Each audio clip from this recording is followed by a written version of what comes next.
আমফানের ঘর দুর্নীতির আঁতুর ঘর। কেন এই কথা বলছি? 20 মে 2020 আমাদের রাজ্যে আছড়ে পড়ে আমফান, ঘূর্ণিঝড়। আর যে আমফানের পর একাধিক জেলায় ক্ষয়ক্ষতি হয়, প্রচুর বাড়িঘরে ক্ষয়ক্ষতি হয়। আর সেই আমফানের ঘরে দুর্নীতির আঁতুর ঘর। শুধুমাত্র বাড়ি তৈরির ক্ষতিপূরণেই 13 বেনিয়ম। সোমরাজ রয়েছে আমার সঙ্গে। সোমরাজ, 13 বেনিয়ম, ক্যাগ রিপোর্টে ঠিক কি উল্লেখ? দেখো, যেটা আমাদের হাতে এসেছে সেখানে দেখা যাচ্ছে এই যে আমফান তা নিয়ে বারবারই যখন বিরোধী দলে থাকাকালীন বিরোধী দলনেতা হিসাবে মুখ্যমন্ত্রী শুভেন্দু অধিকারী একটা বিষয় স্পষ্ট করেছিলেন যে আমফানে দুর্নীতি হয়েছে।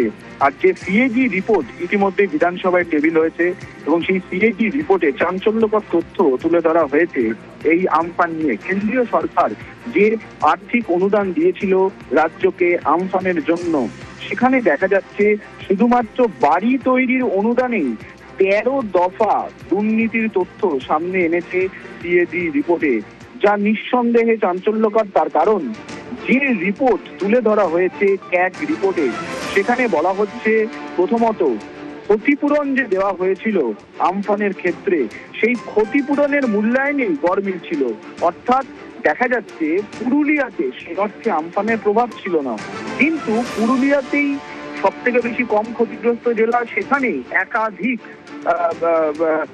ক্ষতিগ্রস্ত হয়েছে বলে বাড়ির টাকা দেওয়া হয়েছে, যা সিএজির সঙ্গে বাস্তবসম্মত নয় বলে বলছে সিএজি রিপোর্ট। শুধু তাই নয়, একই ধরনের ক্ষতিকে ভিন্ন ভিন্ন হারে অনুদান দেওয়া হয়েছে। অর্থাৎ 21 লক্ষেরও বেশি উপভোক্তার জন্য, যেখানে শুধুমাত্র বাড়ি তৈরির জন্য অনুমোদন করা হয়েছিল কেন্দ্রীয় সরকারের তরফে 1948,51,00,000 টাকা, সেখানে সিএজি রিপোর্ট বলছে যে প্রথম দফাতে 1 কোটি টাকা দেওয়া হয়েছে মাত্র 5 লক্ষ উপভোক্তার জন্য, যেখানে 20,000 টাকা করে অনুমোদন করা হয়েছিল। পরবর্তীতে আবার রাজ্য সরকার তার নির্দেশিকা সংশোধন করে, যেখানে আবার বলা হয় সম্পূর্ণ ক্ষতিগ্রস্ত বাড়ির জন্য 20,000 টাকা, আংশিক ক্ষতিগ্রস্ত বাড়ির জন্য 5,000 টাকা। এবং সেখানে দেখা যাচ্ছে যে 906 কোটি টাকা বিতরণ করা হয়েছে শুধুমাত্র 16 লক্ষেরও বেশি উপভোক্তার মধ্যে।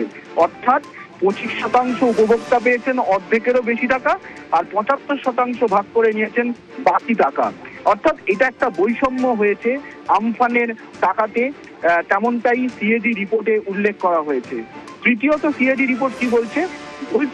সিএজি রিপোর্টে বলা হচ্ছে যে অযোগ্য ব্যক্তি, অর্থাৎ যারা পাওয়ার যোগ্য নন, তাদেরকে 251 কোটি টাকারও বেশি টাকা ঘর তৈরির জন্য অনুদান দেওয়া হয়েছে। সেখানে 95টি ব্লক, 52টি পুরসভার 8,58,296 জন উপভোক্তার তথ্য পরীক্ষা করে দেখেছে সিএজি রিপোর্টে, যেখানে বলা হচ্ছে 3,12,088 জন যারা সরকারি নিয়ম অনুযায়ী দরিদ্র শ্রেণীর মধ্যে ছিলেন না, তবুও তাদেরকে এই হাউস বিল্ডিং গ্রান্ট বা বাড়ি তৈরির অনুমোদন দেওয়া হয়, যার পরিমাণ 251 কোটি টাকারও বেশি। পাশাপাশি ট্রেজারির মাধ্যমে টাকা দেওয়া হয়নি, ব্যাংকে টাকা রেখে দেওয়া হয়েছে, যা সরকারের নিয়ম বিরুদ্ধ। এবং উত্তর 24 পরগনা, দক্ষিণ 24 পরগনা জেলায় যেটা দেখা গেছিল যে ট্রেজারি বা অর্থ দপ্তরের যে ব্যবস্থা, সেই ব্যবস্থাকে ব্যবহার না করে ব্যাংক অ্যাকাউন্টে টাকা রেখে সেখান থেকে টাকা সরাসরি অনুদান দেওয়া হয়েছে। এবং শুধু তাই নয়, সিএজি রিপোর্টে এটাও বলা হচ্ছে দক্ষিণ 24 পরগনা জেলায় 21শে জানুয়ারি 2022 পর্যন্ত 34 কোটি টাকারও বেশি টাকা অব্যবহৃত অবস্থা, অর্থাৎ কোনো ব্যবহার করা হয়নি, কিন্তু তার ইউটিলাইজেশন সার্টিফিকেট দিয়ে দেওয়া হয়েছিল। অর্থাৎ যে টাকা ব্যবহার হয়নি সেই টাকারই ইউটিলাইজেশন সার্টিফিকেট কিভাবে দেওয়া হলো? 13 দফা অনিয়মের তথ্য শুধুমাত্র বাড়ি তৈরির অনুদান নিয়েই তুলে ধরা হয়েছে সিএজি রিপোর্টে। এবং শুধু তাই নয়, এটাও বলা হচ্ছে একই ব্যক্তির নামে বা একই পরিবারের নামে একাধিকবার টাকা দেওয়া হয়েছে, একই ছবি ব্যবহার করে একাধিকবার টাকা দেওয়া হয়েছে। এবং এটাও দেখা গেছে যে কোনো ক্ষয়ক্ষতি হয়নি, তবুও 1576 জনকে প্রায় 1 কোটি টাকার কাছাকাছি দেওয়া হয়েছে। আবার জনপ্রতিনিধিদের সুপারিশেও প্রায় 2 কোটি টাকার কাছাকাছি দেওয়া হয়েছে। এছাড়াও প্রয়োজনীয় কোনো নথি নেই, কিন্তু তা সত্ত্বেও প্রায় 23 কোটি টাকার কাছাকাছি টাকা দেওয়া হয়েছে, যেখানে দক্ষিণ 24 পরগনা জেলার একাধিক পঞ্চায়েত পুরসভা তথ্য উল্লেখ করা হয়েছে। এবং উপভোক্তার যে তালিকা দেওয়া হয়েছিল এবং ব্যাংকের যে হিসাব, তার মধ্যে একাধিক গড়মিল রয়েছে। ফলত সার্বিকভাবে যে স্বচ্ছতা মেনে বা আর্থিক নিয়ন্ত্রণ মেনে করার দরকার ছিল বা প্রয়োজন ছিল তৎকালীন সরকারের, তা করা হয়নি আমফানের টাকা দেওয়ার ক্ষেত্রে। সিএজি রিপোর্টে এমনটাই তথ্য তুলে ধরা হয়েছে। এটা শুধুমাত্র বাড়ি তৈরির অনুদান নিয়ে, তার কারণ আমফানে সব থেকে বেশি ক্ষতিগ্রস্ত হয়েছিল কাঁচা বাড়ি, এবং সেই কারণেই কিন্তু 1,948 কোটি টাকারও বেশি টাকা বরাদ্দ করা হয়েছিল শুধুমাত্র কাঁচা বাড়ির ক্ষতিপূরণ দেওয়ার জন্য 21 লক্ষেরও বেশি উপভোক্তার জন্য। আর সেখানেই দেখা যাচ্ছে 13 দফা অনিয়মের রিপোর্ট উঠে এসেছে সিএজি অডিটে। বেশ,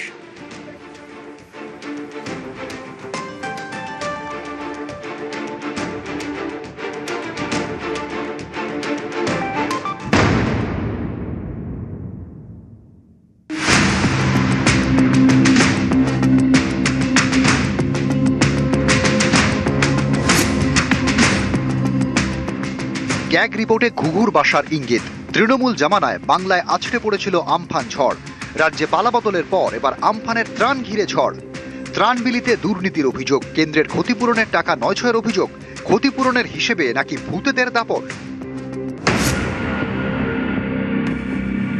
25শে জুলাই শনিবার বিধানসভায় ক্যাগ রিপোর্ট প্রকাশ করেন অর্থমন্ত্রী স্বপন দাশগুপ্ত। গত কয়েক বছর ধরে এই সিএজি রিপোর্টগুলো আমাদের বিধানসভাতে পেশ করা হয়নি। এটা একটা বড় সাংবিধানিক ল্যাপস।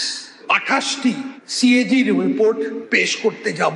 সরকারের যা ত্রুটি সেগুলো সর্বজনীন রূপে মানুষের কাছে আমাদের পেশ করা একটা কর্তব্য। এই ক্যাগ রিপোর্টেই পাহাড় প্রমাণ দুর্নীতির অভিযোগ। 2020 সালে আমফানে ক্ষতিগ্রস্ত রাজ্যের 16 জেলা। ক্ষতিপূরণ বাবদ 35,018 কোটি টাকা দাবি করে তৃণমূল সরকার। 2,708 কোটি টাকা দেওয়ার সুপারিশ কেন্দ্রের। ক্যাগ রিপোর্টে দাবি ক্ষয়ক্ষতির অঙ্ক বাড়িয়ে দেখানো হয়েছে। 1,44,175 ভুতুড়ে অ্যাকাউন্টে ত্রাণের টাকা ঢুকেছে। ভুতুড়ে অ্যাকাউন্টে ঢুকেছে 125 কোটি 7 লক্ষ টাকা। শুধু তাই নয়, আমফানের টাকা দিতে তার আগের ঘূর্ণিঝড় বুলবুলের উপভোক্তাদের তালিকা ব্যবহার করা হয়েছে বলে অভিযোগ। বুলবুলের তালিকার 5,627 জনকে আমফান অনুদান দেওয়ার অভিযোগ বুলবুলে ক্ষতিগ্রস্তদের আমফান ত্রাণের 2,82 লক্ষ টাকা দেওয়া হয়েছে। বছরের পর বছর ক্যাগ রিপোর্ট সামনে আনেনি তৃণমূল সরকার। বিজেপির প্রশ্ন, তবে কি দুর্নীতি ঢাকতেই বঞ্চনাকে হাতিয়ার করা হয়? ধিক্কার জানানোর কোনো ভাষা আমার নেই। আর প্রধানমন্ত্রীকে আবেদন করব, প্লিজ টেক সিরিয়াস কেয়ার, বারবার বেঙ্গল যেন বঞ্চিত না হয়। তো আমফানে কি টাকা দিয়েছেন আপনারা? আমাদের কিচ্ছু দেন না, মুখে বড় বড় কথা বলেন। এক খাতে টাকা অন্য খাতে কিভাবে? পালাবদলের পরে বিধানসভায় আমফান ত্রাণ দুর্নীতির অভিযোগ তুলে সরব হন মুখ্যমন্ত্রী। তিনি মুখ্যমন্ত্রী হন, মন্ত্রী হন, আর যে যত বড় নেতাই হন, তার বিরুদ্ধে এফআইআর করার জন্য আমরা রাজ্যপালের কাছে সুপারিশ করব। আমফান হোক আর রামফান হোক, একটাই ফান, সেটা হলো তৃণমূলের লুট। সর্বত্র ওরা করে গেছে, পাহাড় থেকে সাগর। তৃণমূলের একদলীয় একচেটিয়া আধিপত্য, আর তার সঙ্গে 75-25 লুট লুট লুট। সব দুর্নীতি হয়েছে।